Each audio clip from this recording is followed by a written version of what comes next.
O Brasil cresceu 2,9% em 2023. Ora, isso é ainda um cálculo preliminar que o IBGE faz, ele divulga com essa defasagem de 2 meses, né, em relação ao fechamento do trimestre anterior. Não tem nada de mágico, não. As estatísticas, elas têm uma metodologia que permitem que a gente chegue muito próximo do resultado real.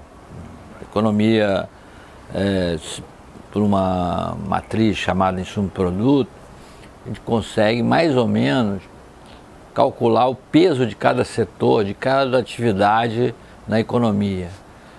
Calculando, por exemplo, o valor bruto da produção, né? Qual é o valor bruto da produção, e a partir daí se infere qual é o peso de cada setor. Por isso que na estatística do IBGE, serviço pesa tanto, agropecuária pesa tanto, indústria pesa tanto, serviços, e dentro do serviço tem uma gama de subitens.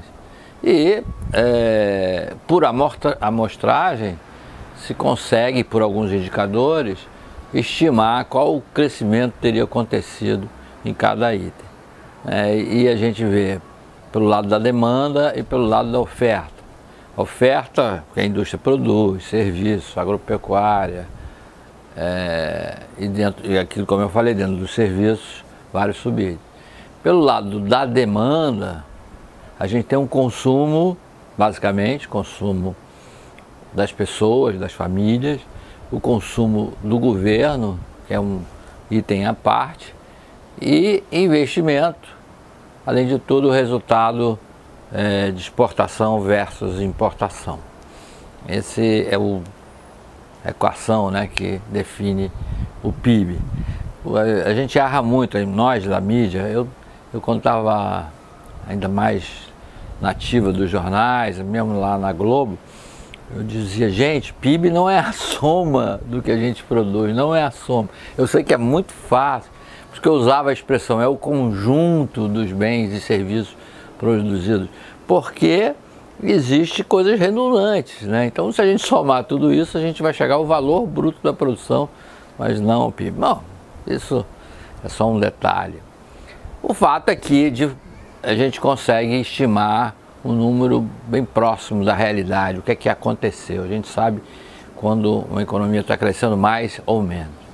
E também nós sentimos isso no nosso bolso, na nossa pele, né?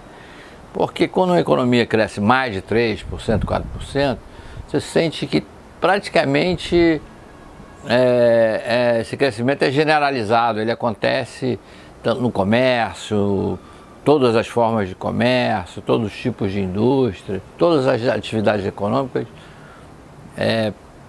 sentem esse crescimento.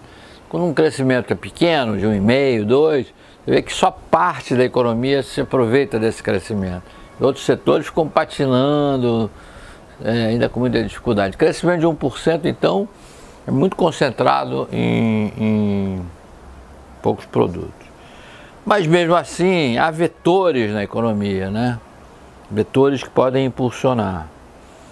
Com esses vetores empurrando a economia para frente, é como se a gente jogasse uma pedrinha no meio do lago, né? Aquela maré aquela ondinha vai se espalhando até chegar na borda e atingindo todo mundo. Então, a gente precisa realmente desses vetores. No caso do ano passado, no primeiro semestre, o setor do agronegócio foi importante, mas a gente teve também, como os dados do IBGE mostram, contribuição muito importante do comércio exterior, né? E por trás do comércio exterior tem minérios também, tem petróleo, enfim, e um pouco da indústria da transformação. Seja como for, quer dizer, qual foi o dado negativo de 2023? Foi um recuo do investimento. O investimento, ele recuou 3% no ano, embora no último trimestre do ano tenha havido, felizmente, uma recuperação, e pode ser que essa recuperação do investimento ela se prolongue ao longo de 2024.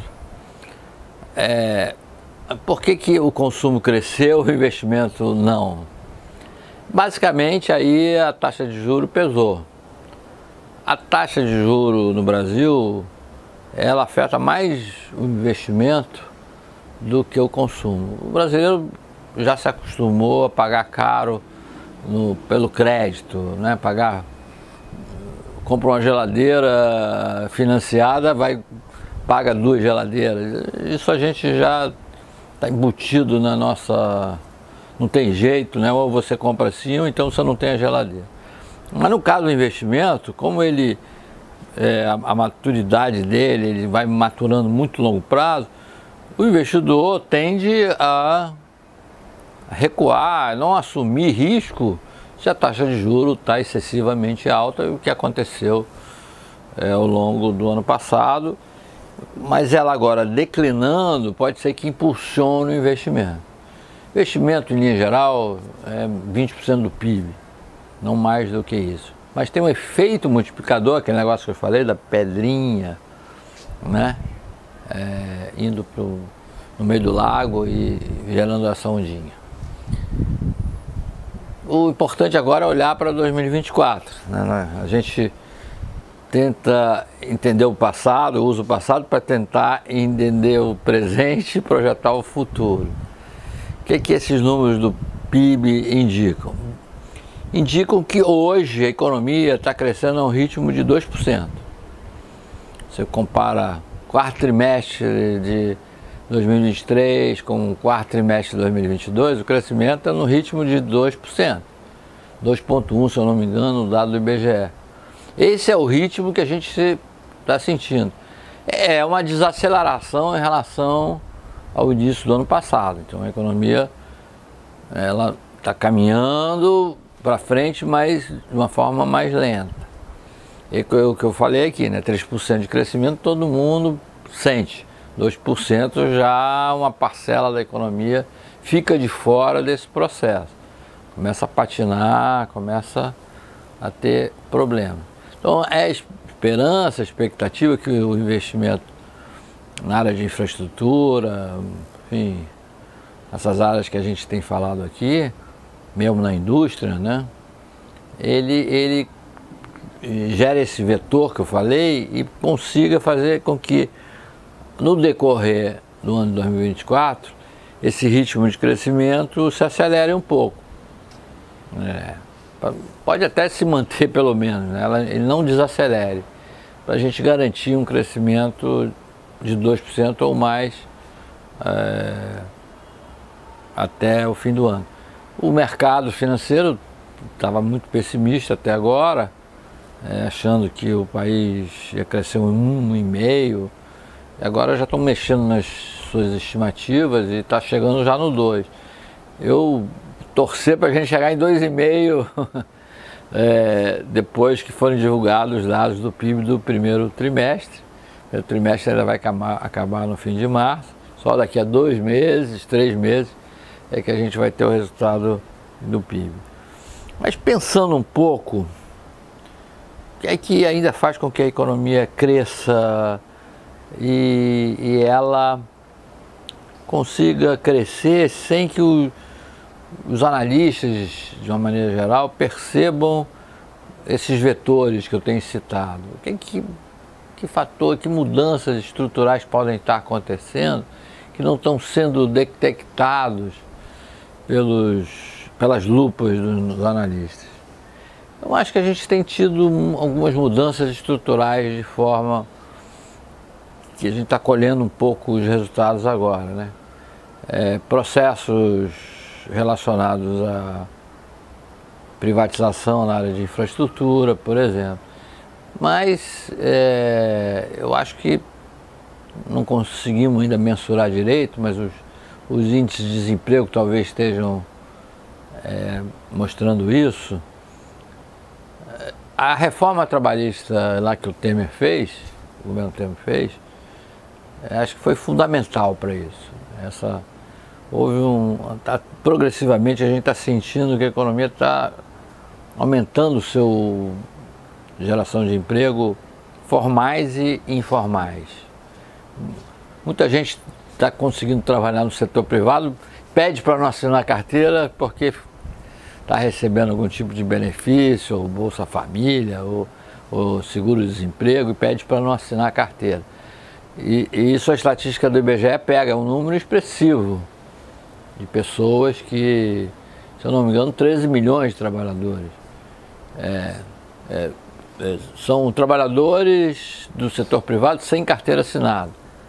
Claro que uma parte o patrão não está assinando mesmo, mas outra parte é um acordo feito para não assinar a carteira. Porque acho que a reforma abriu espaço para todo tipo de assinatura de carteira, porque é trabalho temporário, trabalho por hora, trabalho em intervalos. Tem gente que pode trabalhar de meio-dia às 2. A legislação hoje já permite, né? Acho que o nosso ministro do Trabalho, que veio da área sindical,